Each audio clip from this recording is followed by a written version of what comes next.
गीता किसी विशेष व्यक्ति, किसी जाति, वर्ग, पंथ, देश काल या किसी रूढ़िग्रस्त संप्रदाय का ग्रंथ नहीं है, बल्कि ये सार्वलौकिक तथा सार्वकालिक धर्मशास्त्र है। ये प्रत्येक देश, प्रत्येक जाति, प्रत्येक आयु के, प्रत्येक स्त्री पुरुष के लिए, सबके लिए है।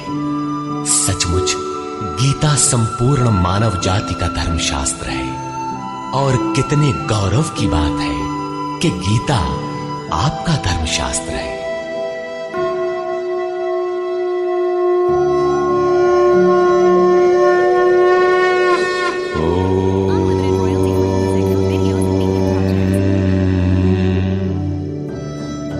श्री परमात्मने नमः। यथार्थ गीता, श्रीमद् भगवत गीता, अथ चतुर्थोऽध्याय। अध्याय 3 में योगेश्वर श्री कृष्ण ने आश्वस्त किया था कि दोष दृष्टि से रहित होकर जो भी मानव श्रद्धा युक्त हो मेरे मत के अनुसार चलेगा, वो कर्मों के बंधन से भली प्रकार छूट जाएगा। कर्म बंधन से मुक्ति दिलाने की क्षमता योग, ज्ञान योग या कर्म योग दोनों में है। योग में ही युद्ध संचार निहित है। प्रस्तुत अध्याय में वे बताते हैं कि इस योग का प्रणेता कौन है, इसका क्रमिक विकास कैसे होता है। श्री भगवान वाच।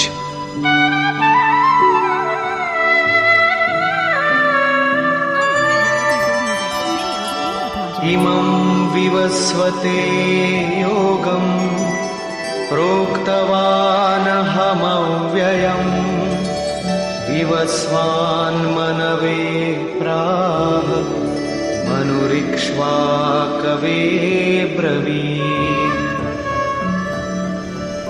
अर्जुन, मैंने इस अविनाशी योग को कल्प के आदि में विवस्वान अर्थात सूर्य के प्रति कहा।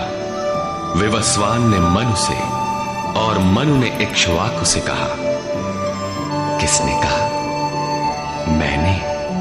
श्री कृष्ण कौन थे? एक योगी, तत्व स्थित महापुरुष ही इस अविनाशी योग को कल्प के आरंभ में अर्थात भजन के आरंभ में विवस्वान अर्थात जो विवश हैं ऐसे प्राणियों से कहता है, सुरा में संचार कर देता है। यहां सूर्य एक प्रतीक है, क्योंकि सुरा में ही वो परम प्रकाश स्वरूप है और वहीं उसके पाने का विधान है। वास्तविक प्रकाशदाता अर्थात सूर्य वहीं है। ये योग अविनाशी है। योगेश्वर श्री कृष्ण ने कहा था कि इसमें आरंभ का नाश नहीं होता। इस योग का आरंभ भर कर दें तो ये पूर्णत्व दिलाकर ही शांत होता है। शरीर का कल्प औषधियों द्वारा होता है, किंतु आत्मा का भजन से होता है। भजन का आरंभ ही आत्मकल्प का आदि है। ये साधन भजन भी किसी महापुरुष की ही देन है। मोह निशा में अचेत आदिम मानव, जिसमें भजन का कोई संस्कार नहीं है, योग के विषय में जिसने कभी सोचा तक नहीं, ऐसा मनुष्य किसी महापुरुष को देखता है तो उनके दर्शन मात्र से, उनकी वाणी से, टूटी फूटी सेवा और सानिध्य से योग के संस्कार उसमें संचारित हो जाते हैं। गोस्वामी तुलसीदास जी इसी को कहते हैं, जे चितिये प्रभु जिन्न प्रभु हेरे, ते सब भये परम पद जोगु। योगेश्वर श्री कृष्ण कहते हैं कि ये योग मैंने आरंभ में सूर्य से कहा। चक्षोः सूर्यो अजायत। महापुरुष के दृष्टि निक्षेप मात्र से योग के संस्कार सुरा में प्रसारित हो जाते हैं। स्वयं प्रकाश, स्ववश परमेश्वर का निवास सबके हृदय में है। सुरा अर्थात श्वास के निरोध से ही उसकी प्राप्ति का विधान है। सुरा में संस्कारों का सृजन ही सूर्य के प्रति कहना है। समय आने पर यह संस्कार मन में स्फुरित होगा। यही सूर्य का मन से कहना है।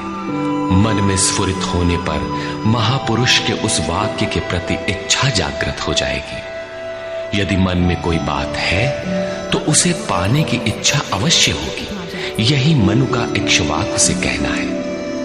लालसा होगी कि वो नियत कर्म करे जो अविनाशी है, जो कर्म बंधन से मोक्ष दिलाता है।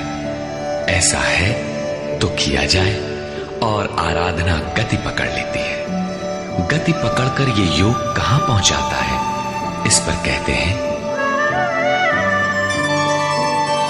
एवं परंपरा प्राप्तम् इमं राजर्षयो विदुः सकाले नेह महता योगो नष्टः परन्तप।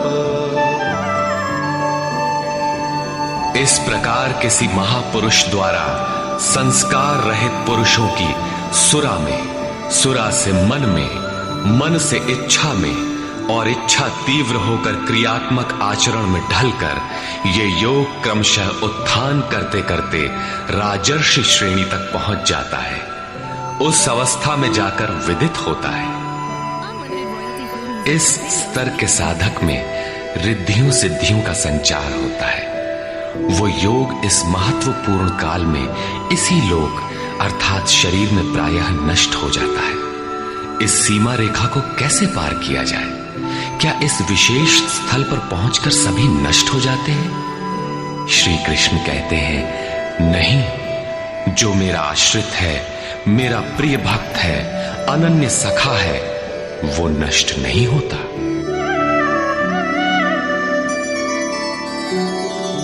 स एवायं मया तेद्य योगः प्रोक्तः पुरातनः भक्तोऽसि मे सखा चेति रहस्यं ह्येतदुत्तमम्। वो ही ये पुरातन योग अब मैंने तेरे लिए वर्णन किया है, क्योंकि तू मेरा भक्त और सखा है, और ये योग उत्तम रहस्यपूर्ण है। अर्जुन क्षत्रिय श्रेणी का साधक था, राजर्षि की अवस्था वाला था, जहां रिद्धियों सिद्धियों के थपेड़े में साधक नष्ट हो जाता है। इस काल में भी योग कल्याण की मुद्रा में ही है, किंतु प्रायः साधक यहां पहुंचकर लड़खड़ा जाते हैं। ऐसा अविनाशी किंतु रहस्यमय योग श्री कृष्ण ने अर्जुन से कहा, क्योंकि नष्ट होने की अवस्था में अर्जुन था ही। क्यों कहा?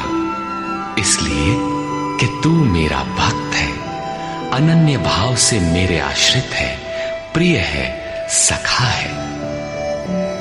जिस परमात्मा की हमें चाह है, वो सद्गुरु परमात्मा आत्मा से अभिन्न होकर जब निर्देशन देने लगे, तभी वास्तविक भजन आरंभ होता है। यहां प्रेरक की अवस्था में परमात्मा और सद्गुरु एक दूसरे के पर्याय हैं। जिस सतह पर हम खड़े हैं, उसी स्तर पर जब स्वयं प्रभु हृदय में उतर आए, रोकथाम करने लगे, डगमगाने पर संभालें, तभी मन वश में हो पाता है। मन बस होई तबही जब प्रेरक प्रभु बरजे। जब तक इष्ट देव रथी होकर आत्मा से अभिन्न होकर प्रेरक के रूप में खड़े नहीं हो जाते, तब तक सही मात्रा में इस पथ में प्रवेश ही नहीं होता। वो साधक प्रत्याशी अवश्य है, लेकिन भजन उसके पास कहां? पूज्य गुरुदेव भगवान कहा करते थे, हो हम कई बार नष्ट होते होते बच गए, भगवान ने ही बचा लिया। भगवान ने ऐसे समझाया, ये कहा। हमने पूछा, महाराज जी, क्या भगवान भी बोलते हैं, बातचीत करते हैं? बोले, हाँ हो, भगवान ऐसे बतियावत हैं जैसे हम तुम बतियाई, घंटों बतियाई और क्रम न टूटे। हमें उदासी हुई और आश्चर्य भी कि भगवान कैसे बोलते होंगे, ये तो बड़ी नई बात है। कुछ देर बाद महाराज जी बोले, काहे घबराता है, तो हूं से बतियाई है। अक्षरशः सत्य था उनका कथन, और यही सख्य भाव है। सखा की तरह वे निराकरण करते रहे, तभी इस नष्ट होने वाली स्थिति से साधक पार हो पाता है। अभी तक योगेश्वर श्री कृष्ण ने किसी महापुरुष द्वारा योग के आरंभ, इसमें आने वाले व्यवधान, उससे पार पाने का रास्ता बताया। इस पर अर्जुन ने प्रश्न किया। अर्जुन उवाच,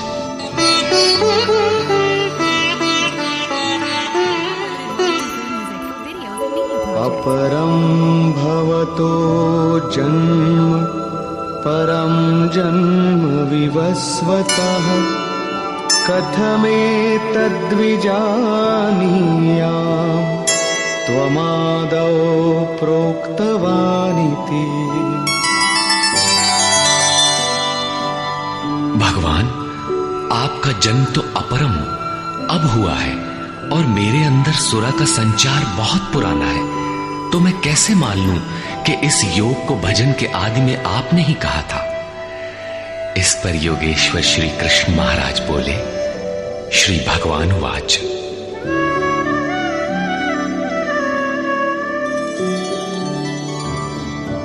बहूनि मे व्यतीतानि जन्मानि तव चार्जुन तान्यहं वेद सर्वाणि न त्वं वेत्थ परन्तप।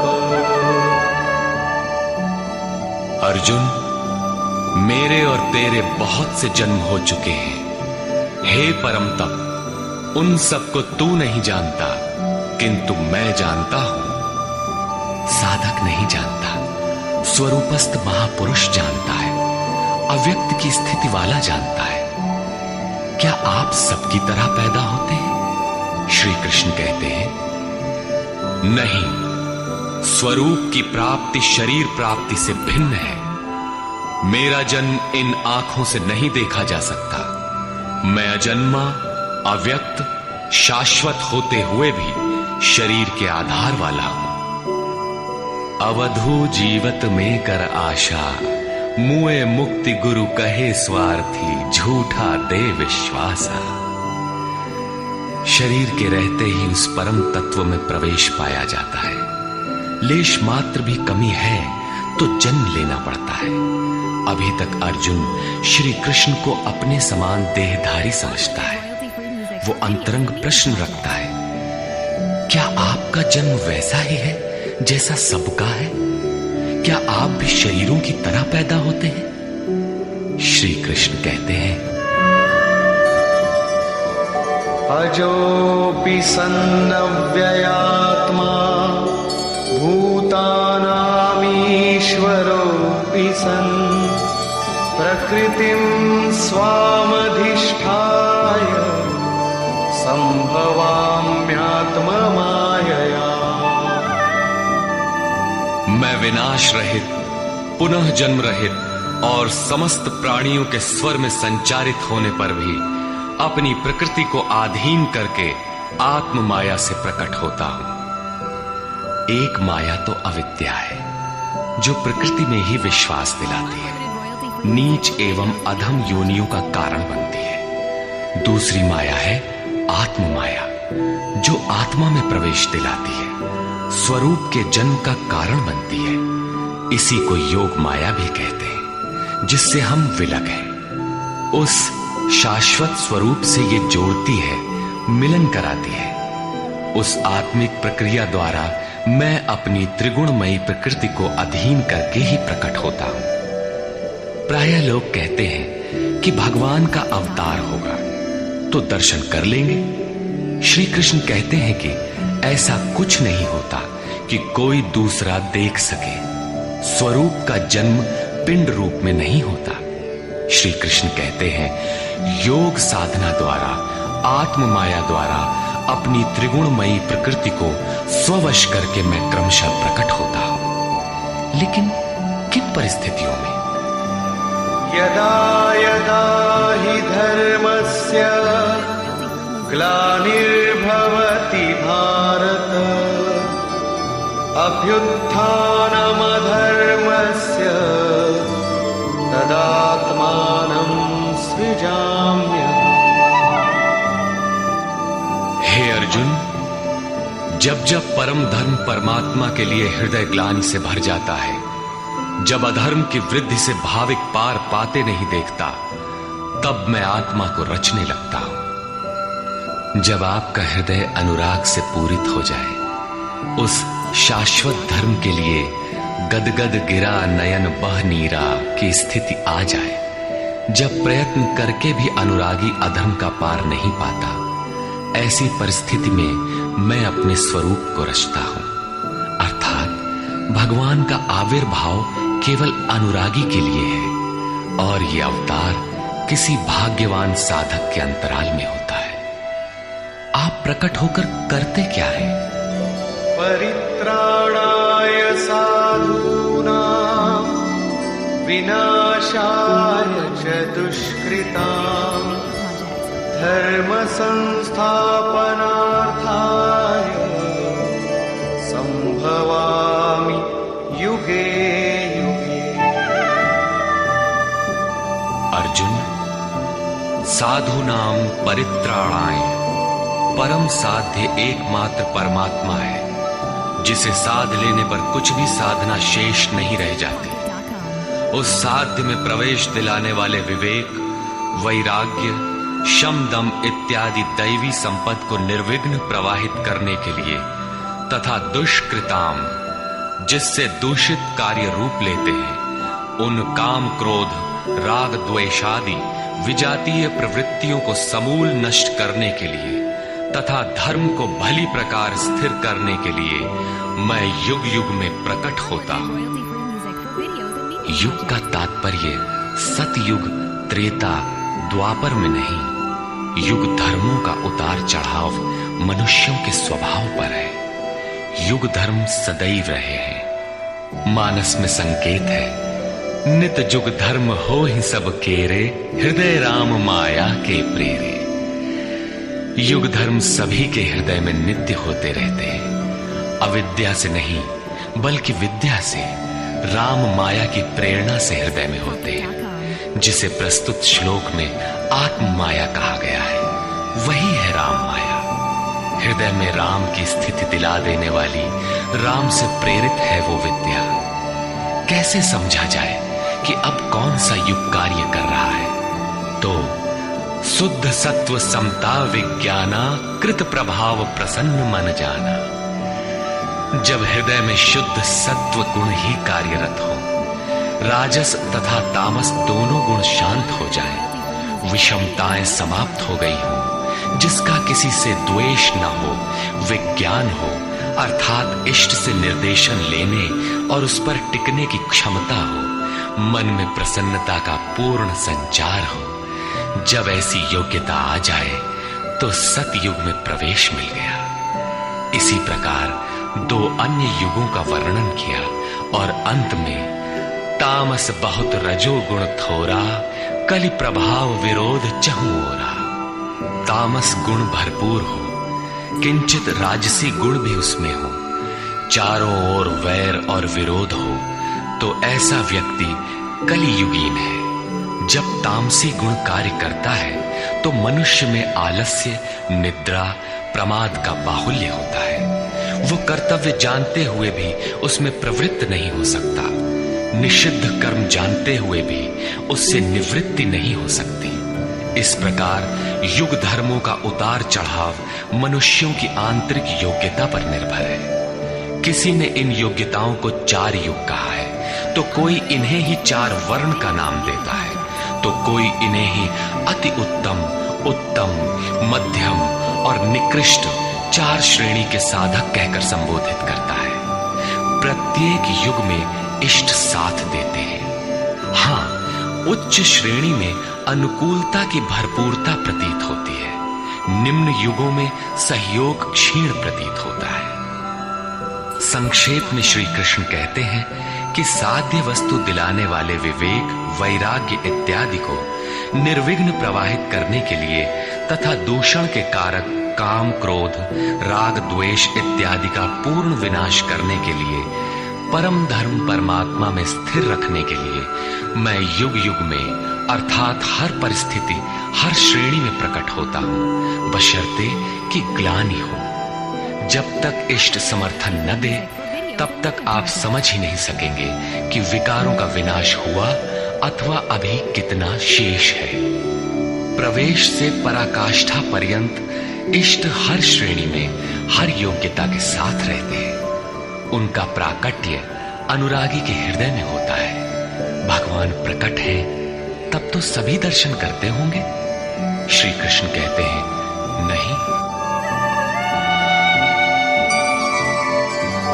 जन्म कर्म च मे दिव्यम् एवं यो वेत्ति तत्त्वतः त्यक्त्वा देहं पुनर्जन्म नैति मामेति सोऽर्जुन। अर्जुन, मेरा वो जन्म अर्थात ग्लानि के साथ स्वरूप की रचना तथा मेरा कर्म अर्थात दुष्कृतियों के कारणों का विनाश, साध्य वस्तु को दिलाने वाली क्षमताओं का निर्दोष संचार, धर्म की स्थिरता, ये कर्म और जन्म दिव्य अर्थात अलौकिक है, लौकिक नहीं है। इन चर्म चक्षुओं से उसे देखा नहीं जा सकता, मन बुद्धि से उसे मापा नहीं जा सकता। जब इतना गूढ़ है तो उसे देखता कौन है? केवल यो वेत्ति तत्वतः, केवल तत्वदर्शी ही मेरे इस जन्म और कर्म को देखता है और मेरा साक्षात करके वो पुनर्जन्म को नहीं प्राप्त होता बल्कि मुझे प्राप्त होता है। जब तत्वदर्शी ही भगवान के जन्म और कार्य को देख पाता है तो लोग लाखों की संख्या में भीड़ लगाए क्यों खड़े हैं कि कहीं अवतार होगा तो दर्शन करेंगे। क्या आप तत्वदर्शी हैं? महात्मा वेश में आज भी विविध तरीके से, मुख्यतः महात्मा वेश की आड़ में बहुत से लोग प्रचार करते फिरते हैं कि वे अवतार हैं, या उनके दलाल प्रचार कर देते हैं। लोग भेड़ की तरह अवतार को देखने टूट पड़ते हैं। किंतु श्री कृष्ण कहते हैं कि केवल तत्वदर्शी ही देख पाता है। अब तत्वदर्शी किसे कहते हैं?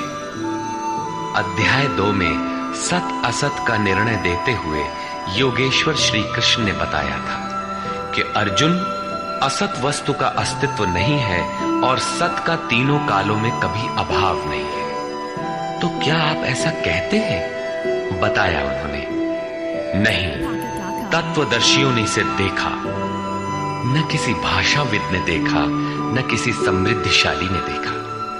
यहां पुनः बल देते हैं कि मेरा आविर्भाव तो होता है लेकिन उसे तत्वदर्शी ही देख पाता है। तत्वदर्शी एक प्रश्न है। ऐसा कुछ नहीं कि 5 तत्व हैं, 25 तत्व हैं, इनकी गणना सीख ली और हो गए तत्वदर्शी। श्री कृष्ण ने आगे बताया कि आत्मा ही परम तत्व है। आत्मा परम से संयुक्त होकर परमात्मा हो जाता है। आत्म साक्षात्कार करने वाला ही इस आविर्भाव को समझ पाता है। सिद्ध है कि अवतार किसी विरही अनुरागी के हृदय में होता है। आरंभ में उसे वो समझ नहीं पाता कि हमें कौन संकेत देता है, कौन मार्गदर्शन करता है, किंतु परम तत्व परमात्मा के दर्शन के साथ ही वो देख पाता है, समझ पाता है और फिर शरीर को त्याग कर पुनर्जन्म को प्राप्त नहीं होता। श्री कृष्ण ने कहा कि मेरा जन्म दिव्य है, इसे देखने वाला मुझे प्राप्त होता है। तो लोगों ने उनकी मूर्ति बना ली, पूजा करने लगे, आकाश में कहीं उनके निवास की कल्पना कर ली। ऐसा कुछ नहीं है। उन महापुरुषों का आशय केवल इतना था कि यदि आप निर्धारित कर्म करें तो पाएंगे कि आप भी दिव्य हैं। आप जो हो सकते हैं वो मैं हो गया। मैं आपकी संभावना हूं, आपका ही भविष्य हूं। अपने भीतर आप जिस दिन ऐसी पूर्णता पा लेंगे तो आप भी वही होंगे जो श्री कृष्ण है। जो श्री कृष्ण का स्वरूप है वही आपका भी हो सकता है। अवतार कहीं बाहर नहीं होता। हाँ, यदि अनुराग पूरित हृदय हो तो आपके भीतर भी अवतार की अनुभूति संभव है। वे आपको प्रोत्साहित करते हैं कि बहुत से लोग इस मार्ग पर चलकर मेरे स्वरूप को प्राप्त कर चुके हैं। वीतराग भय क्रोधा मन्मया मामुपाश्रिताः बहवो ज्ञानतपसा पूता मद्भावमागता। राग और विराग दोनों से परे वीतराग तथा इसी प्रकार भय अभय, क्रोध अक्रोध दोनों से परे अनन्य भाव से अर्थात अहंकार रहित मेरे शरण हुए बहुत से लोग ज्ञान तप से पवित्र होकर मेरे स्वरूप को प्राप्त हो चुके हैं। अब ऐसा होने लगा हो ऐसी बात नहीं है, ये विधान सदैव से रहा है। बहुत से पुरुष इसी प्रकार से मेरे स्वरूप को प्राप्त हो चुके हैं। किस प्रकार? जिन जिन का हृदय अधर्म की वृद्धि देखकर परमात्मा के लिए ग्लानि से भर गया, उस स्थिति में मैं अपने स्वरूप को रचता हूं। वे मेरे स्वरूप को प्राप्त होते हैं, जिसे योगेश्वर श्री कृष्ण ने तत्व दर्शन कहा था, उसे ही अब ज्ञान कहते हैं। परम तत्व है परमात्मा, उसे प्रत्यक्ष दर्शन के साथ जानना ज्ञान है। ऐसी जानकारी वाले ज्ञानी मेरे स्वरूप को प्राप्त करते हैं। यहां यह प्रश्न पूरा हो गया। अब वे योग्यता के आधार पर भजने वालों का श्रेणी विभाजन करते हैं। ये यथा मां प्रपद्यन्ते तांस्तथैव भजाम्यहम् मम वर्त्मानुवर्तन्ते मनुष्याः पार्थ सर्वशः। पार्थ, जो मुझे जितनी लगन से जैसा भजते हैं, मैं भी उनको वैसा ही भजता हूं, उतनी ही मात्रा में सहयोग देता हूं। साधक की श्रद्धा ही कृपा बनकर उसे मिलती है। इस रहस्य को जानकर सुधी जन संपूर्ण भाव से मेरे मार्ग के अनुसार ही बरतते हैं। जैसा मैं बरतता हूं, जो मुझे प्रिय है वैसा ही आचरण करते हैं। जो मैं कराना चाहता हूं वही करते हैं। भगवान कैसे भजते हैं? वे रथी बनकर खड़े हो जाते हैं, साथ चलने लगते हैं, यही उनका भजना है।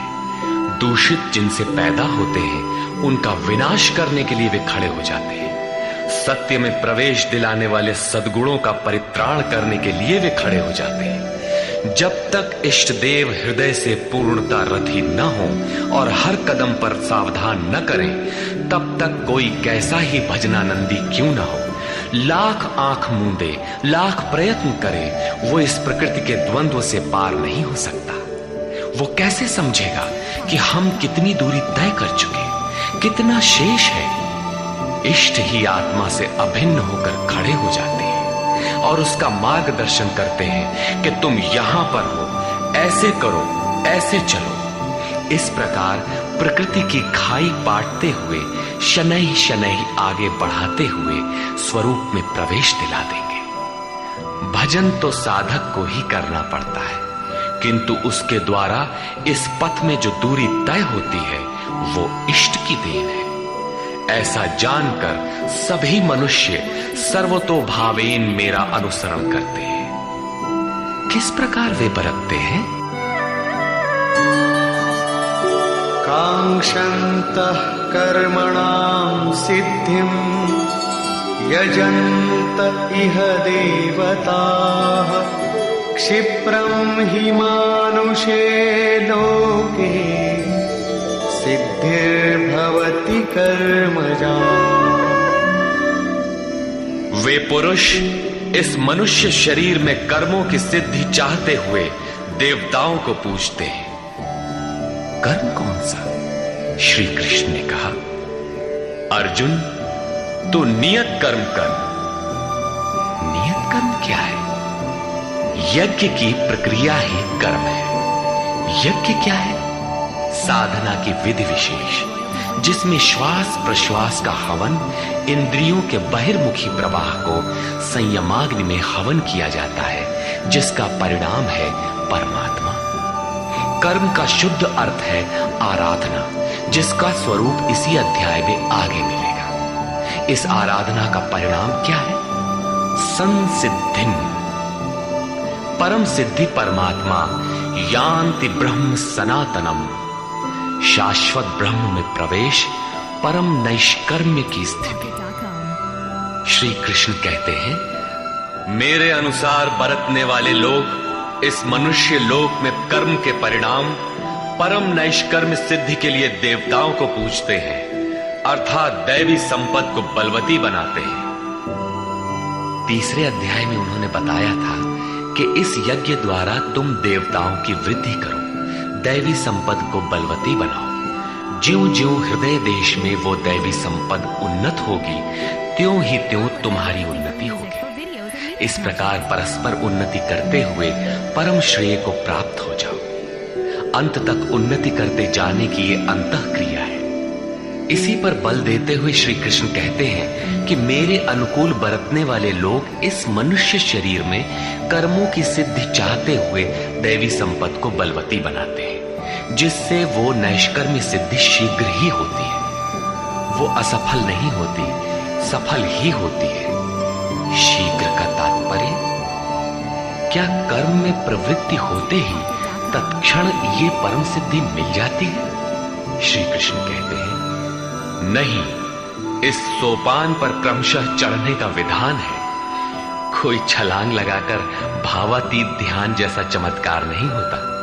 इस पर देखें, चातुर्वर्ण्यं मया सृष्टं गुणकर्म विभागशः तस्य कर्तारमपि मां विद्य कर्तारमव्ययम्। अर्जुन, चातुर्वर्ण्यम मया सृष्टम, 4 वर्णों की रचना मैंने की। तो क्या मनुष्यों को 4 भागों में बांट दिया? श्री कृष्ण कहते हैं, नहीं, गुण कर्म विभागशः, गुणों के माध्यम से कर्म को 4 भागों में बांटा। गुण एक पैमाना है, मापदंड है। तामसी गुण होगा तो आलस्य, निद्रा, प्रमाद, कर्म में न प्रवृत्त होने का स्वभाव, जानते हुए भी अकर्तव्य से निवृत्ति न हो पाने की विवशता रहेगी।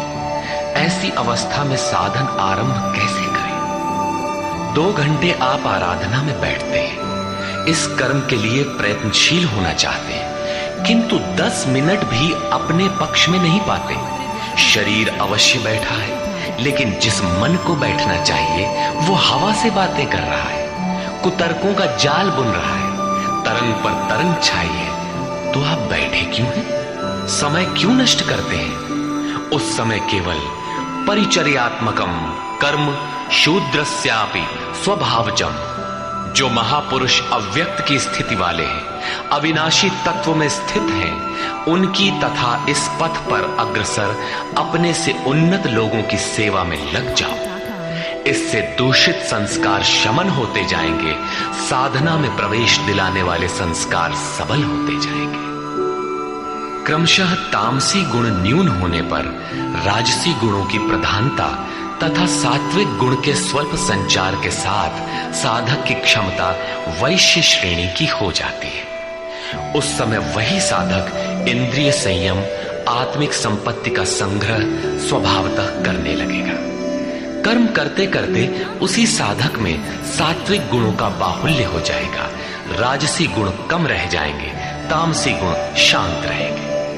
उस समय वही साधक क्षत्रिय श्रेणी में प्रवेश पालेगा। शौर्य, कर्म में प्रवृत्त रहने की क्षमता, पीछे न हटने का स्वभाव, सब भावों पर स्वामी भाव, प्रकृति के तीनों गुणों को काटने की क्षमता उसके स्वभाव में ढल जाएगी। वही कर्म और सूक्ष्म होने पर मात्र सात्विक गुण कार्यरत रह जाने पर मन का शमन, इंद्रियों का दमन, एकाग्रता, सरलता, ध्यान, समाधि, ईश्वरीय निर्देश, आस्तिकता इत्यादि ब्रह्म में प्रवेश दिलाने वाली स्वाभाविक क्षमता के साथ वही साधक ब्राह्मण श्रेणी का कहा जाता है। ये ब्राह्मण श्रेणी के कर्म की निम्नतम सीमा है। जब वही साधक ब्रह्म में स्थित हो जाता है, उस अंतिम सीमा में वो स्वयं में न ब्राह्मण रहता है, न क्षत्रिय, न वैश्य, न शूद्र, किंतु दूसरों के मार्गदर्शन हेतु वही ब्राह्मण है। कर्म एक ही है, नियत कर्म, आराधना। अवस्था भेद से इसी कर्म को ऊंची नीची 4 सीढ़ियों में बांटा। किसने बांटा? किसी योगेश्वर ने बांटा, अव्यक्त स्थिति वाले महापुरुष ने बांटा। उसके कर्ता मुझ अविनाशी को अकर्ता ही जान। क्यों?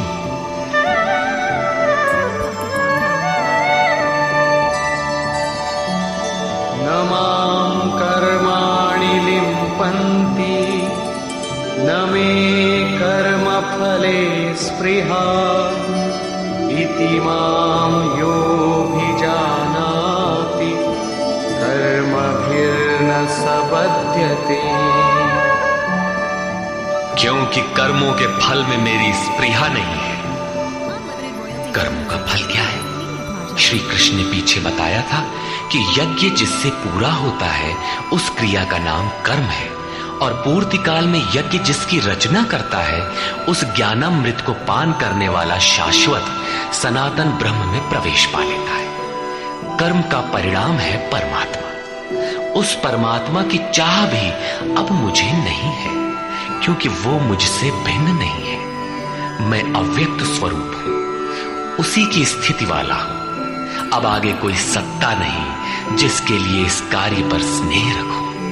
इसलिए कर्म मुझे लिपायमान नहीं करते, और इसी स्तर से जो भी मुझे जानता है, अर्थात जो कर्मों के परिणाम परमात्मा को प्राप्त कर लेता है, उसे भी कर्म नहीं बांधते। जैसे श्री कृष्ण, वैसे उस स्तर से जानने वाला महापुरुष। एवं ज्ञात्वा कृतं कर्म पूर्वैरपि मुमुक्षुभिः कुरु कर्मैव तस्मात् त्वं पूर्वैः पूर्वतरं कृतम्। अर्जुन, पहले होने वाले मोक्ष की इच्छा वाले पुरुषों द्वारा भी यही जानकर कर्म किया गया। क्या जानकर? यही कि जब कर्मों का परिणाम परमात्मा भिन्न न रह जाए, कर्मों के परिणाम परमात्मा की स्पृहा न रह जाने पर उस पुरुष को कर्म नहीं बांधते। श्री कृष्ण इसी स्थिति वाले हैं, इसलिए वे कर्म से लिपायमान नहीं होते, और उसी स्तर से हम जान लेंगे तो हमें भी कर्म नहीं बांधेगा। जैसा श्री कृष्ण, ठीक उसी स्तर से जो भी जान लेगा, वैसा ही वो पुरुष भी कर्म बंधन से मुक्त हो जाएगा। अब श्री कृष्ण भगवान, महात्मा, अव्यक्त, योगेश्वर या महायोगेश्वर जो भी रहे हो, वो स्वरूप सबके लिए है। यही समझकर पहले के मुमुक्षु पुरुषों ने, मोक्ष की इच्छा वाले पुरुषों ने कर्म पर कदम रखा। इसलिए अर्जुन, तू भी पूर्वजों द्वारा सदा से किए हुए इसी कर्म को कर। यही कल्याण का एकमात्र मार्ग है। अभी तक योगेश्वर श्री कृष्ण ने कर्म करने पर बल दिया, किंतु ये स्पष्ट नहीं किया कि कर्म क्या है।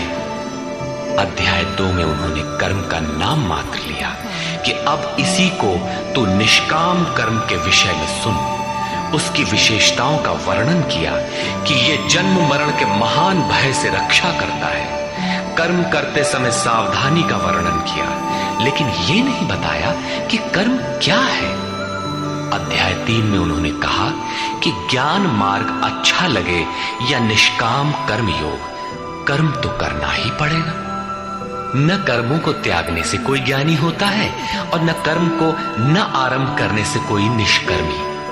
हठवश जो नहीं करते वे दंभी हैं। इसलिए मन से इंद्रियों को वश में करके कर्म कर। कौन सा कर्म करे? तो बताया, नियत कर्म कर। अब ये निर्धारित कर्म है कौन? तो बोले, यज्ञ की प्रक्रिया ही नियत कर्म है। एक नवीन प्रश्न दिया कि यज्ञ क्या है जिसे करें तो कर्म हो जाए। वहां भी यज्ञ की उत्पत्ति बताई, उसकी विशेषताओं का वर्णन किया, किंतु यज्ञ नहीं बताया जिससे कर्म को समझा जा सके। अभी तक ये स्पष्ट नहीं हुआ कि कर्म क्या है। अब कहते हैं कि अर्जुन, कर्म क्या है, अकर्म क्या है, इस विषय में बड़े बड़े विद्वान भी मोहित हैं। उसे भली प्रकार समझ लेना चाहिए।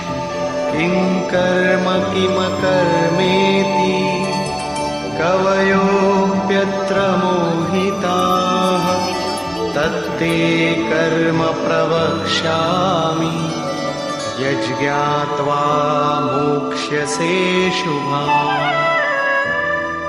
कर्म क्या है और अकर्म क्या है, इस विषय में बुद्धिमान पुरुष भी मोहित हैं। इसलिए मैं वो कर्म तेरे लिए अच्छी तरह से कहूंगा जिसे जानकर तू अशुभात मोक्ष से, अशुभ अर्थात संसार बंधन से भली प्रकार छूट जाएगा। कर्म कोई ऐसी वस्तु है जो संसार बंधन से मुक्ति दिलाती है। इसी कर्म को जानने के लिए श्री कृष्ण पुनः बल देते हैं। कर्मणो ह्यपि बोद्धव्यम् बोद्धव्यं च विकर्मणः अकर्मणश्च बोद्धव्यम् गहना कर्मणो गतिः। कर्म का स्वरूप भी जानना चाहिए, अकर्म का स्वरूप भी समझना चाहिए, और विकर्म अर्थात विकल्प शून्य विशेष कर्म जो आप्त पुरुषों द्वारा होता है उसे भी जानना चाहिए, क्योंकि कर्म की गति गहन है। कतिपय लोगों ने विकर्म का अर्थ निषिद्ध कर्म, मन लगाकर किया गया कर्म इत्यादि किया है। वस्तुतः यहाँ वि उपसर्ग विशिष्टता का द्योतक है। प्राप्ति के पश्चात महापुरुषों के कर्म विकल्प शून्य होते हैं। आत्मस्थित, आत्मतृप्त, आत्मकाम महापुरुषों को न तो कर्म करने से कोई लाभ है और न छोड़ने से कोई हानि ही है। फिर भी वे पीछे वालों के हित के लिए कर्म करते हैं। ऐसा कर्म विकल्प शून्य है, विशुद्ध है, और यही कर्म विकर्म कहलाता है। उदाहरणार्थ, गीता में जहां भी किसी कार्य में वि उपसर्ग लगा है उसकी विशेषता का द्योतक है, निष्कृष्टता का नहीं। यथा योग युक्तो विशुद्धात्मा विजितात्मा जितेंद्रिय। अभी आपने विकर्म देखा, रहा कर्म और अकर्म, जिसे अगले श्लोक में समझने का प्रयास करें। यदि यहां कर्म अकर्म का विभाजन नहीं समझ सके तो कभी नहीं समझ सकेंगे। कर्मण्यकर्म यः पश्येत् अकर्मणि च कर्म यः स बुद्धिमान् मनुष्येषु स युक्तः कृत्स्न कर्म कृत्। जो पुरुष कर्म में अकर्म देखे, कर्म माने आराधना अर्थात आराधना करे, और ये भी समझे कि करने वाला मैं नहीं हूं, बल्कि गुणों की अवस्था ही चिंतन में हमें नियुक्त करता है, मैं इष्ट द्वारा संचालित हूं। ऐसा देखे, और जब इस प्रकार अकर्म देखने की क्षमता आ जाए और धारावाहिक रूप से कर्म होता रहे, तभी समझना चाहिए कि कर्म सही दिशा में हो रहा है। वही पुरुष मनुष्यों में बुद्धिमान है, मनुष्यों में योगी है, योग से युक्त बुद्धि वाला है और संपूर्ण कर्मों का करने वाला है। उसके द्वारा कर्म करने में लेश मात्र भी त्रुटि नहीं रह जाती। कर्म का अर्थ है भजन, कर्म का अर्थ है योग साधना को भली प्रकार संपादित करना, जिसका विशद वर्णन इसी अध्याय में आगे आ रहा है। यहाँ कर्म और अकर्म का केवल विभाजन किया गया, जिससे कर्म करते समय उसे सही दिशा दी जा सके और उस पर चला जा सके।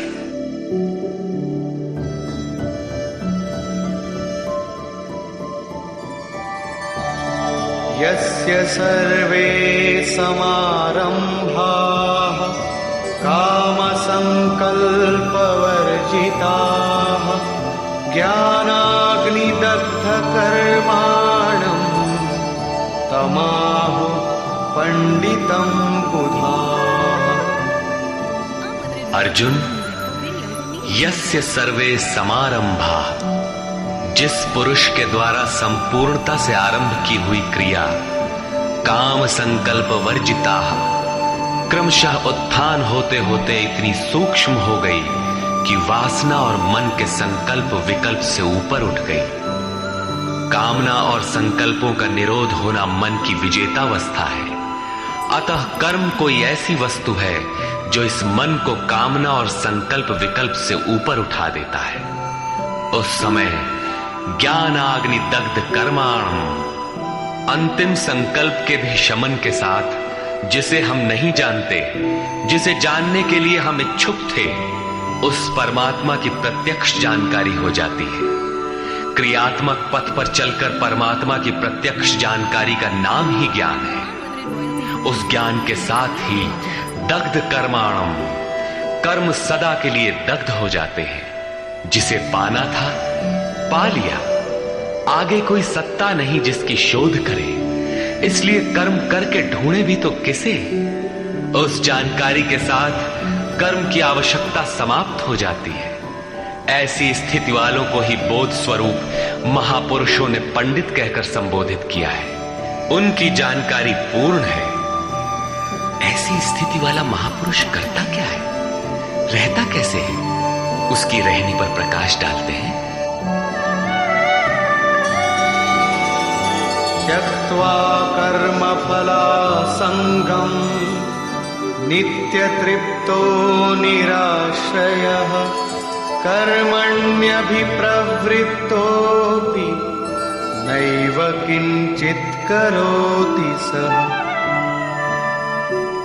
अर्जुन, वह पुरुष सांसारिक आश्रय से रहित होकर नित्य वस्तु परमात्मा में ही तृप्त रहकर कर्मों के फल परमात्मा की आसक्ति को भी त्याग कर कर्म में अच्छी प्रकार बरतता हुआ भी कुछ नहीं करता। निराशीर्यत चित्तात्मा त्यक्त सर्व परिग्रहः शारीरं केवलं कर्म कुर्वन्नाप्नोति किल्बिषम्। जिसने अंतःकरण और शरीर को जीत लिया है, भोगों की संपूर्ण सामग्री जिसने त्याग दी है, ऐसे आशा रहित पुरुष का शरीर केवल कर्म करता दिखाई भर पड़ता है। वस्तुतः वो करता धरता कुछ नहीं, इसलिए पाप को प्राप्त नहीं होता।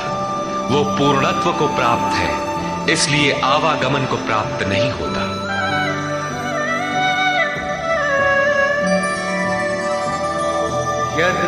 यदृच्छालाभ संतुष्टो द्वन्द्वातीतो विमत्सरः समः सिद्धावसिद्धौ च कृत्वापि न निबध्यते।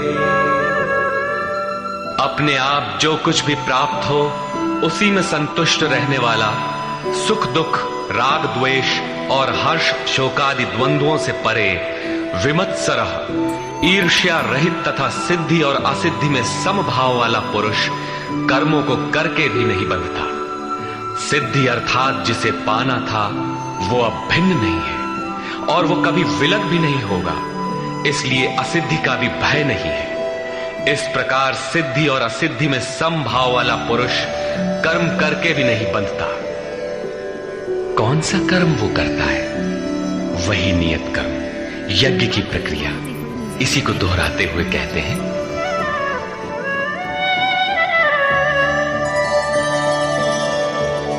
गत संगस्य मुक्तस्य ज्ञानावस्थित चेतसः यज्ञायाचरतः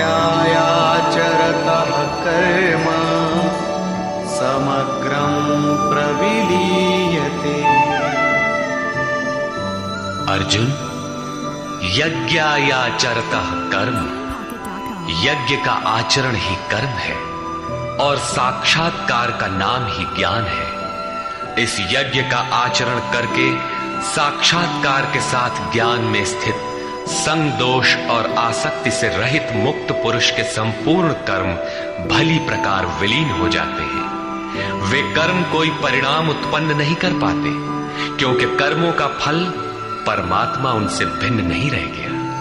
अब फल में कौन सा फल लगेगा? इसलिए उन मुक्त पुरुषों को अपने लिए कर्म करने की आवश्यकता समाप्त हो जाती है। फिर भी लोक संग्रह के लिए वे कर्म करते ही हैं और करते हुए भी वे इन कर्मों से लिप्त नहीं होते। जब करते हैं तो लिप्त क्यों नहीं होते?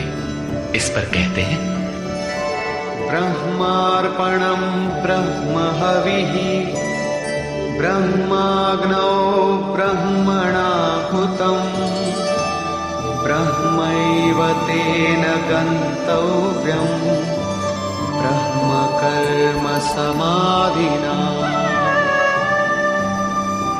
ऐसे मुक्त पुरुष का समर्पण ब्रह्म है, हवि ब्रह्म है, अग्नि भी ब्रह्म ही है।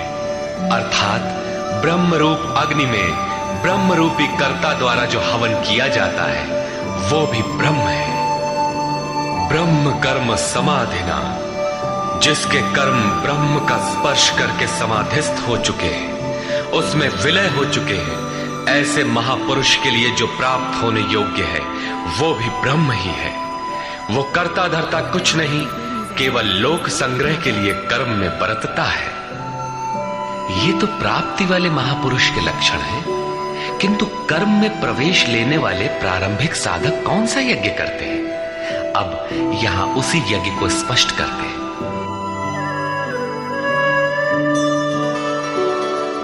दैवमेवापरे यज्ञं योगिनः पर्युपासते ब्रह्माग्नावपरे यज्ञं यज्ञेनैवोपजुह्वति। गत श्लोक में योगेश्वर श्री कृष्ण ने परमात्म स्थित महापुरुषों के यज्ञ का निरूपण किया, किंतु दूसरे योगी जो अभी उस तत्व में स्थित नहीं हुए हैं, क्रिया में प्रवेश करने वाले हैं, वे आरंभ कहां से करें? इस पर कहते हैं कि दूसरे योगी लोग दैवम यज्ञम अर्थात दैवी संपद को अपने हृदय में बलवती बनाते हैं, जिसके लिए ब्रह्मा का निर्देश था कि इस यज्ञ द्वारा तुम लोग देवताओं की उन्नति करो। ज्यों-ज्यों हृदय देश में दैवी संपद अर्जित होगी, वही तुम्हारी प्रगति होगी और क्रमशः परस्पर उन्नति करके परम श्रेय को प्राप्त करो। दैवी संपद को हृदय देश में बलवती बनाना प्रवेशिका श्रेणी के योगियों का यज्ञ है। वो दैवी संपद अध्याय 16 के आरंभिक 3 श्लोकों में वर्णित है, जो है तो सब में केवल महत्वपूर्ण कर्तव्य समझकर उनकी जागृति करें, उनमें लगे। इन्हीं को इंगित करते हुए योगेश्वर ने कहा कि अर्जुन, तू शोक मत कर, क्योंकि तू दैवी संपद को प्राप्त हुआ है। तू मुझ में निवास करेगा, मेरे ही शाश्वत स्वरूप को प्राप्त करेगा, क्योंकि ये दैवी संपद परम कल्याण के लिए ही है और इसके विपरीत आसुरी संपद नीच और अधम योनियों का कारण है। इसी आसुरी संपद का हवन होने लगता है, इसलिए ये यज्ञ है और यहीं से यज्ञ का आरंभ है। दूसरे योगी ब्रह्माग्नौ पर ब्रह्म परमात्म रूप अग्नि में यज्ञ के द्वारा ही यज्ञ का अनुष्ठान करते हैं। श्री कृष्ण ने आगे बताया कि इस शरीर में अधियज्ञ मैं हूं। यज्ञों का अधिष्ठाता अर्थात यज्ञ जिसमें विलय होते हैं वो पुरुष मैं हूं। श्री कृष्ण एक योगी थे, सद्गुरु थे। इस प्रकार दूसरे योगी जन ब्रह्म रूपी अग्नि में यज्ञ अर्थात यज्ञ स्वरूप सद्गुरु को उद्देश्य बनाकर यज्ञ का अनुष्ठान करते हैं। सारांशतः सद्गुरु के स्वरूप का ध्यान करते हैं। श्रोत्रादीनीन्द्रियाण्यन्ये संयमाग्निषु जुह्वति शब्दादीन् विषयानन्य इंद्रियाग्निषु जुह्वति।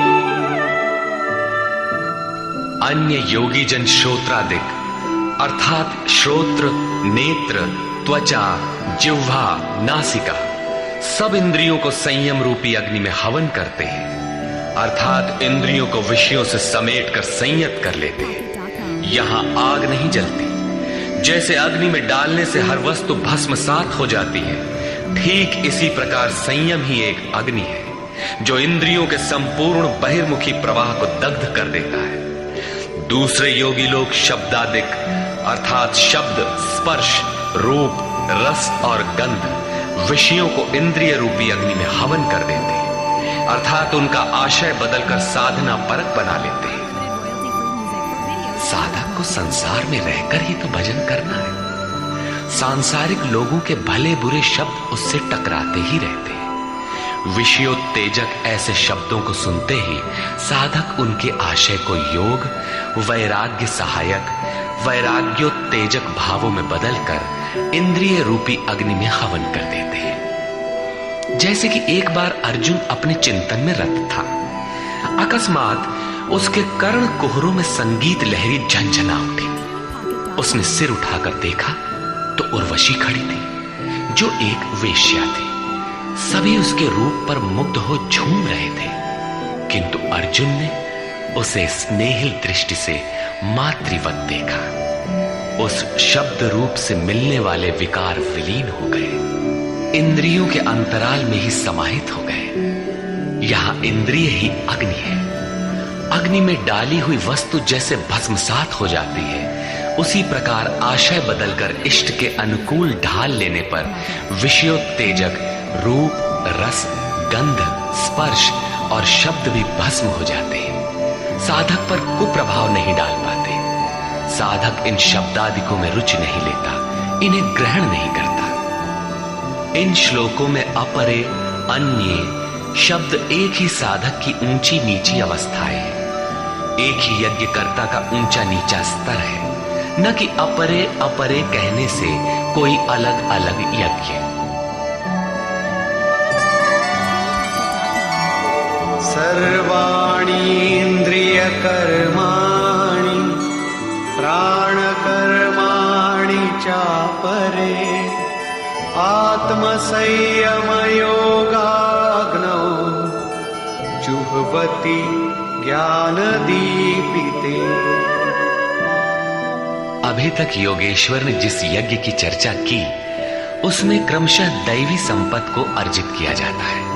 इंद्रियों की संपूर्ण चेष्टाओं का संयम किया जाता है। बलात् विषयोत्तेजक शब्दादिकों के टकराने पर भी उनका आशय बदलकर उनसे बचा जाता है। इससे उन्नत अवस्था होने पर दूसरे योगी जन संपूर्ण इंद्रियों की चेष्टाओं तथा प्राण के व्यापार को साक्षात्कार सहित ज्ञान से प्रकाशित परमात्म स्थिति रूपी योगाग्नि में हवन करते हैं।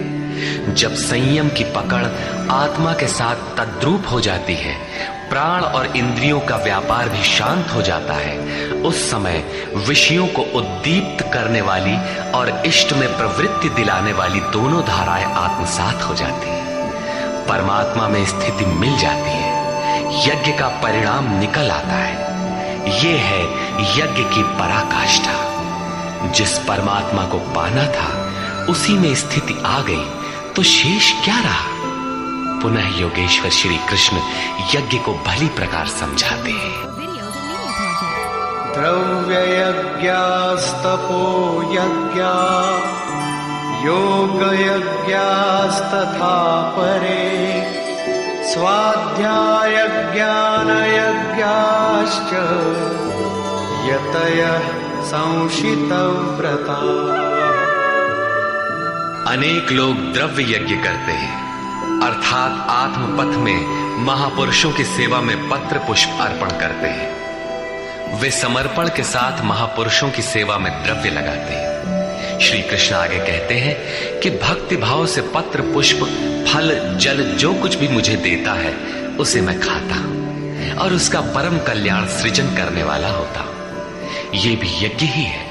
हर आत्मा की सेवा करना, भूले हुए को आत्म पथ पर लाना द्रव्य यज्ञ है, क्योंकि प्राकृतिक संस्कारों को जलाने में समर्थ है। इसी प्रकार कई पुरुष तपोयज्ञ स्वधर्म पालन में इंद्रियों को तपाते हैं, अर्थात स्वभाव से उत्पन्न क्षमता के अनुसार यज्ञ की निम्न और उन्नत अवस्थाओं के बीच तपते हैं।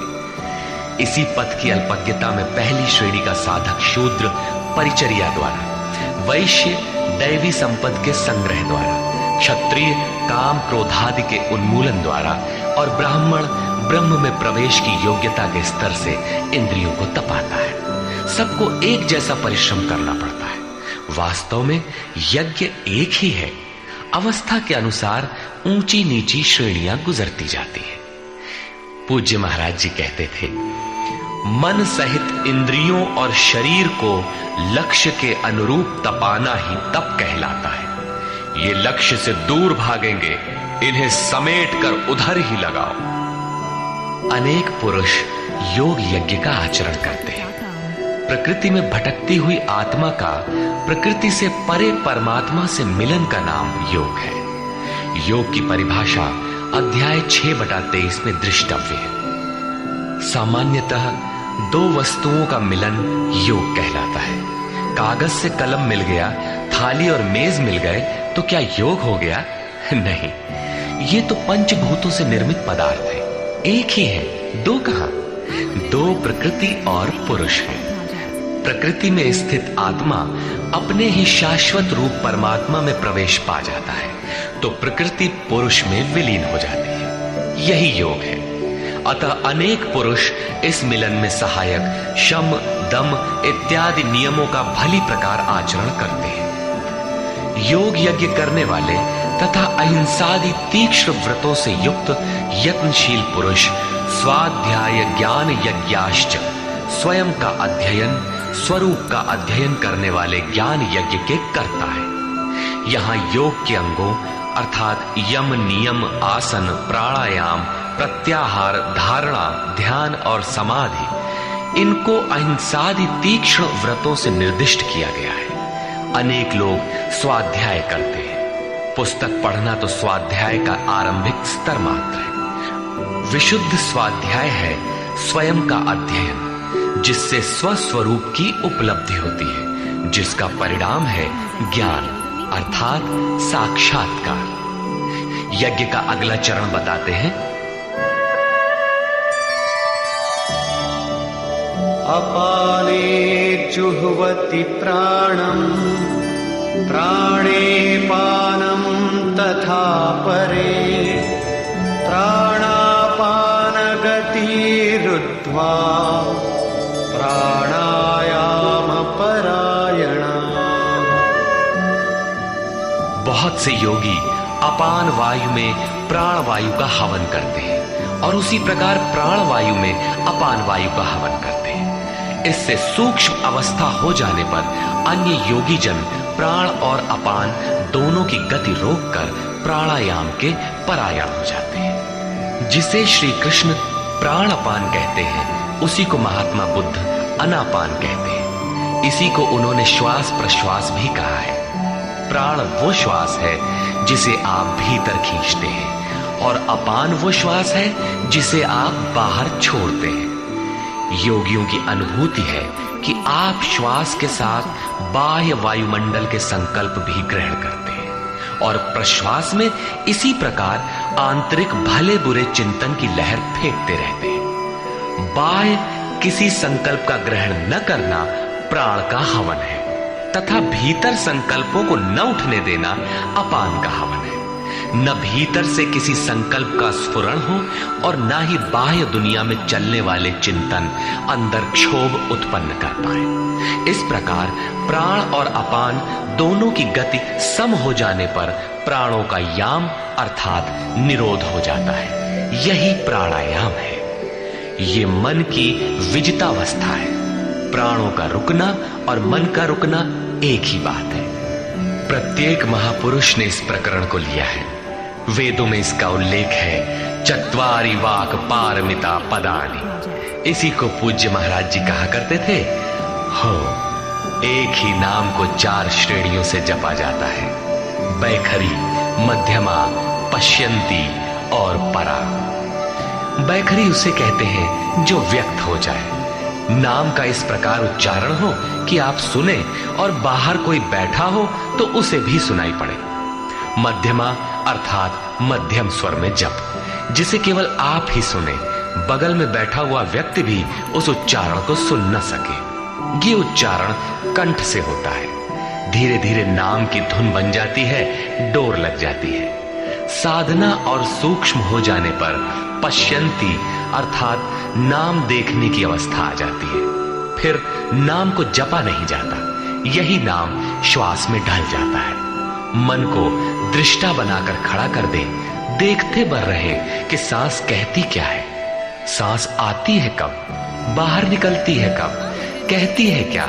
महापुरुषों का कहना है कि ये सांस नाम के सिवाय और कुछ कहती ही नहीं। साधक नाम का जप नहीं करता, केवल उससे उठने वाली धुन को सुनता है, सांस को देखता भर है, इसलिए इसे पश्यंती कहते हैं। पश्यंती में मन को दृष्टा के रूप में खड़ा करना पड़ता है, किंतु साधन और उन्नत हो जाने पर सुनना भी नहीं पड़ता। एक बार सुरत लगा भर दे, स्वतः सुनाई देगा। जपे न जपावे अपने से आवे, न स्वयं जपो न मन को सुनने के लिए बाध्य करो, और जप चलता रहे। इसी का नाम है अजपा। ऐसा नहीं कि जप प्रारंभ ही न करे और आ गई अजपा। यदि किसी ने जप नहीं प्रारंभ किया तो अजपा नाम की कोई वस्तु भी उसके पास नहीं होगी। अजपा का अर्थ है हम न जपे किंतु जाप हमारा साथ न छोड़े। एक बार सूरत का कांटा लगा भर दे तो जप प्रवाहित हो जाए और अनवरत चलता रहे। इस स्वाभाविक जप का नाम है अजपा, और यही है परावाणी का जप। ये प्रकृति से परे तत्व परमात्मा में प्रवेश दिलाती है। इसके आगे वाणी में कोई परिवर्तन नहीं है। परम का दिग्दर्शन करा के उसी में विलीन हो जाती है, इसलिए इसे परा कहते हैं। मन श्वास के साथ जुड़ा है। जब श्वास पर दृष्टि है, श्वास में नाम ढल चुका है, भीतर से न तो किसी संकल्प का उत्थान है और न बाह्य वायुमंडल के संकल्प भीतर प्रवेश कर पाते हैं। यही मन पर विजय की अवस्था है। इसी के साथ यज्ञ का परिणाम निकल आता है। अपरे नियताहारा प्राणान् प्राणेषु जुह्वति, सर्वेप्येते यज्ञविदो यज्ञक्षपितकल्मषाः। दूसरे नियमित आहार करने वाले प्राण को प्राणों में ही हवन करते हैं। पूज्य महाराज जी कहा करते थे कि योगी का आहार दृढ़, आसन दृढ़ और निद्रा दृढ़ होनी चाहिए। आहार विहार पर नियंत्रण बहुत आवश्यक है। ऐसे अनेक योगी प्राण को प्राण में ही हवन कर देते हैं, अर्थात श्वास लेने पर ही ध्यान केंद्रित रखते हैं, प्रश्वास पर ध्यान नहीं देते। सांस आई तो सुना ओम, पुनः सांस आई तो ओम सुनते रहे। इस प्रकार यज्ञों द्वारा नष्ट पाप वाले ये सभी पुरुष यज्ञ के जानकार हैं। इन निर्दिष्ट विधियों में से यदि कहीं से भी करते हैं तो वे सभी यज्ञ के ज्ञाता हैं। अब यज्ञ का परिणाम बताते हैं।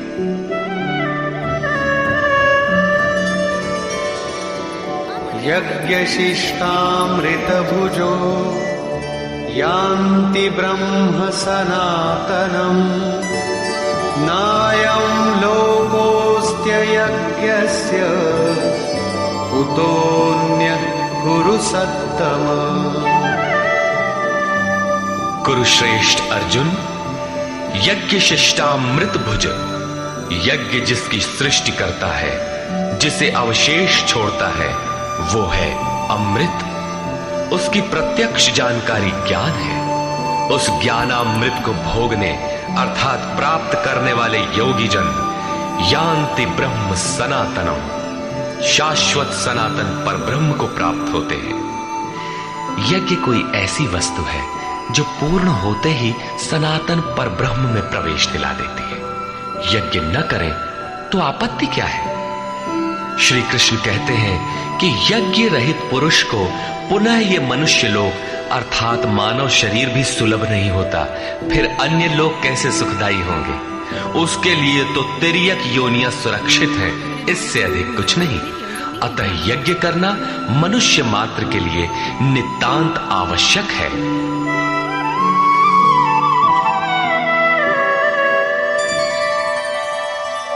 एवं बहुविधा यज्ञा वितता ब्रह्मणो मुखे कर्मजान् विद्धितान् सर्वान् एवं ज्ञात्वा विमोक्ष्यसे। इस प्रकार उपर्युक्त बहुत प्रकार के यज्ञ वेद की वाणी में कहे गए हैं, ब्रह्म के मुख से विस्तारित है। प्राप्ति के पश्चात महापुरुषों के शरीर को परब्रह्म धारण कर लेता है। ब्रह्म से अभिन्न अवस्था वाले उन महात्माओं की बुद्धि मात्र यंत्र होती है, उनके द्वारा वो ब्रह्म ही बोलता है। उसकी वाणी में इन यज्ञों का विस्तार किया गया है। इन सब यज्ञों को तू कर्मजान विद्धि, कर्म से उत्पन्न हुआ जान। यही पहले भी कहे आए हैं, यज्ञः कर्म समुद्भवः। उन्हें इस प्रकार क्रियात्मक चलकर जान लेने पर, जैसा अभी बताया था, यज्ञ करके जिनका पाप नष्ट हो चुका हो वही यज्ञ के यथार्थ ज्ञाता है। अतः अर्जुन, तू विमोक्ष्य से, संसार बंधन से पूर्णतः छूट जाएगा। यहां योगेश्वर ने कर्म को स्पष्ट कर दिया। वो हरकत कर्म है जिससे उपर्युक्त यज्ञ पूर्ण होते हैं।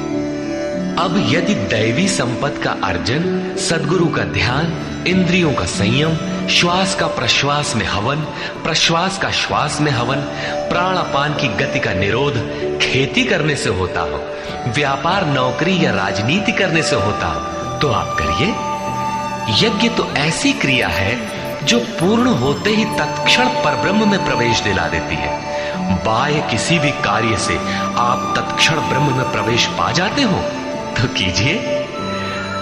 वस्तुतः ये सब के सब यज्ञ चिंतन की अंतःक्रियाएं, आराधना का चित्रण है जिससे आराध्य देव विदित होता है।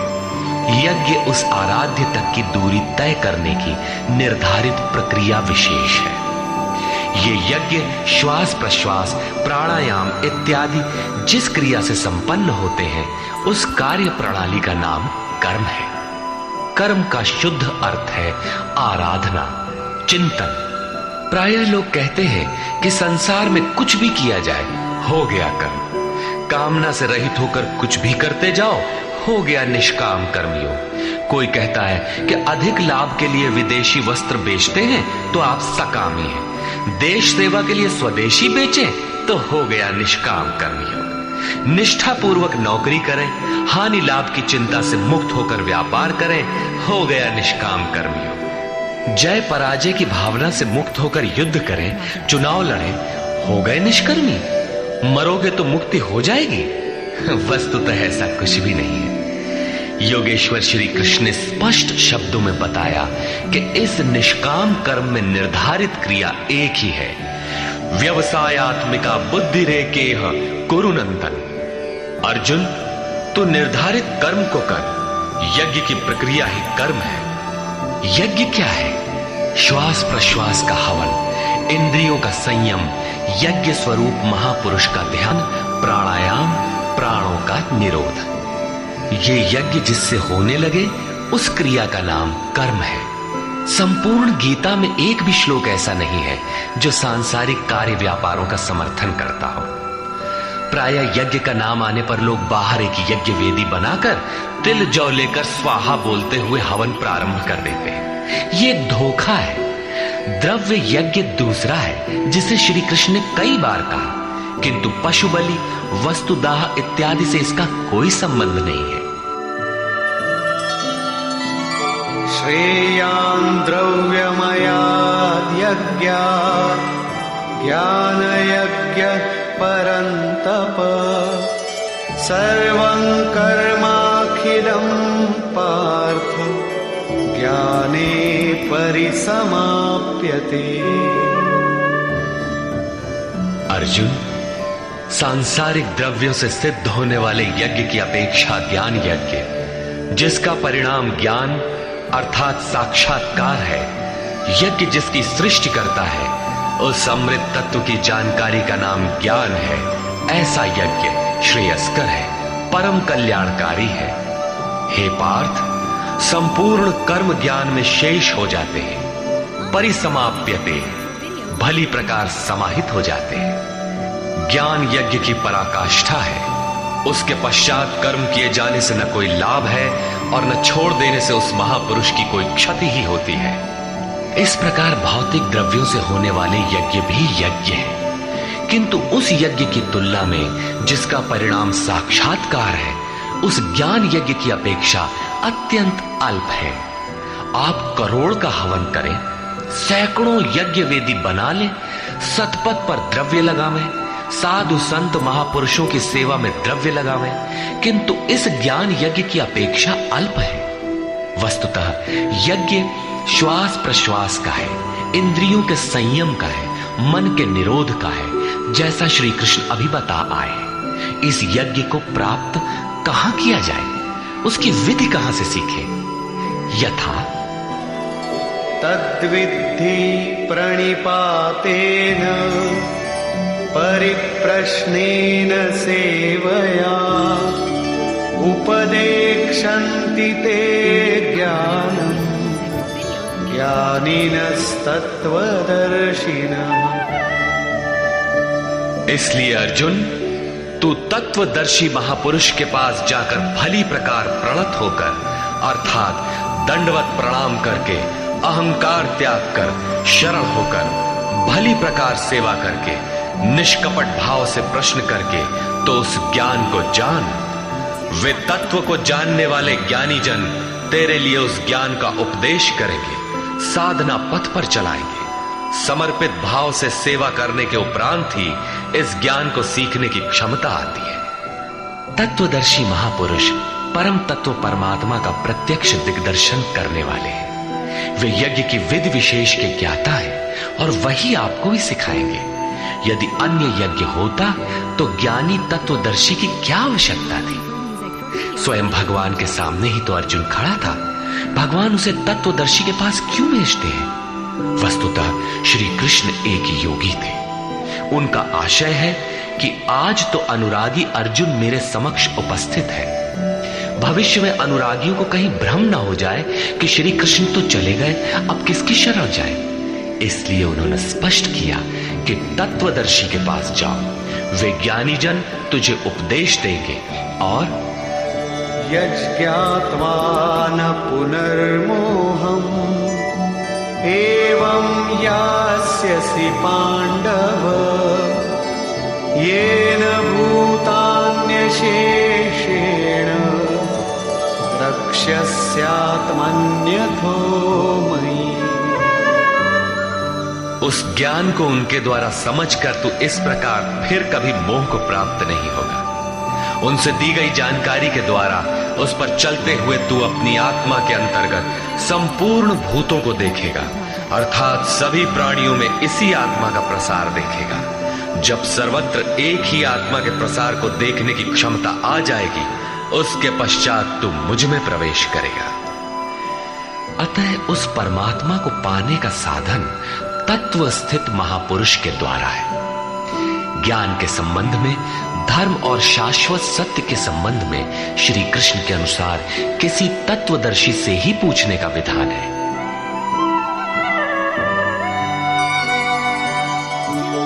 अपि चेदसि पापेभ्यः सर्वेभ्यः पापकृत्तमः सर्वं ज्ञानप्लवेनैव वृजिनं संतरिष्यसि। यदि तू सब पापियों से भी अधिक पाप करने वाला है, तब भी ज्ञान रूपी नौका द्वारा सभी पापों से निसंदेह भली प्रकार तर जाएगा। इसका आशय आप ये न लगा ले कि अधिक से अधिक पाप करके कभी भी तर जाएंगे। श्री कृष्ण का आशय मात्र यही है कि कहीं आप भ्रम में न रहे कि हम तो बड़े पापी हैं, हमसे पार नहीं लगेगा। ऐसी कोई गुंजाइश न निकाल ले। इसलिए श्री कृष्ण प्रोत्साहन और आश्वासन देते हैं कि सब पापियों के पापों के समूह से भी अधिक पाप करने वाला हो, फिर भी तत्वदर्शियों से प्राप्त ज्ञान रूपी नौका द्वारा तू निसंदेह संपूर्ण पापों को अच्छी प्रकार पार कर जाएगा। किस प्रकार? यथैधांसि समिद्धोऽग्निः भस्मसात् कुरुतेऽर्जुन ज्ञानाग्निः सर्वकर्माणि भस्मसात् कुरुते तथा। अर्जुन, जिस प्रकार प्रज्वलित अग्नि ईंधन को भस्म कर देता है, ठीक उसी प्रकार ज्ञान रूपी अग्नि संपूर्ण कर्मों को भस्म कर देता है। यह ज्ञान की प्रवेशिका नहीं है जहां से यज्ञ में प्रवेश मिलता है, वरन ये ज्ञान अर्थात साक्षात्कार की पराकाष्ठा का चित्रण है, जिसमें पहले विजातीय कर्म भस्म होते हैं और फिर प्राप्ति के साथ चिंतन कर्म भी उसी में विलय हो जाते हैं। जिसे पाना था पा लिया, अब आगे चिंतन कर किसे ढूंढे? ऐसा साक्षात्कार वाला ज्ञानी संपूर्ण शुभाशुभ कर्मों का अंत कर लेगा। वो साक्षात्कार होगा कहां? बाहर होगा अथवा भीतर? इस पर कहते हैं,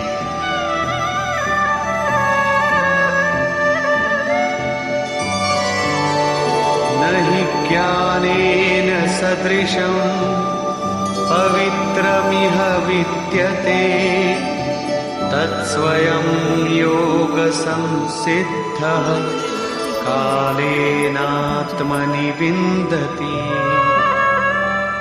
इस संसार में ज्ञान के समान पवित्र करने वाला निसंदेह कुछ भी नहीं है।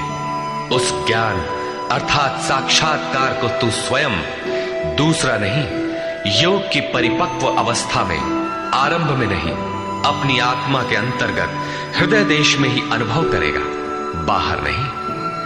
इस ज्ञान के लिए कौन सी योग्यताएं अपेक्षित है? योगेश्वर के ही शब्दों में,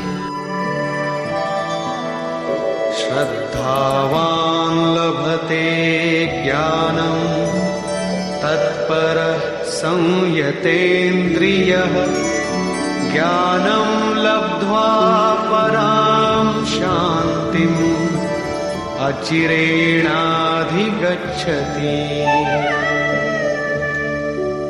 श्रद्धावान, तत्पर तथा संयतेंद्रिय पुरुष ही ज्ञान प्राप्त कर पाता है। भावपूर्वक जिज्ञासा नहीं है तो तत्वदर्शी की शरण जाने पर भी ज्ञान नहीं प्राप्त होता। केवल श्रद्धा ही पर्याप्त नहीं है, श्रद्धावान शिथिल प्रयत्न भी हो सकता है। अतः महापुरुष द्वारा निर्दिष्ट पथ पर तत्परता से अग्रसर होने की लगन आवश्यक है। इसके साथ ही संपूर्ण इंद्रियों का संयम अनिवार्य है। जो वासनाओं से विरत नहीं है उसके लिए साक्षात्कार अर्थात ज्ञान की प्राप्ति कठिन है। केवल श्रद्धावान आचरणरत संयतेंद्रिय पुरुष ही ज्ञान प्राप्त करता है।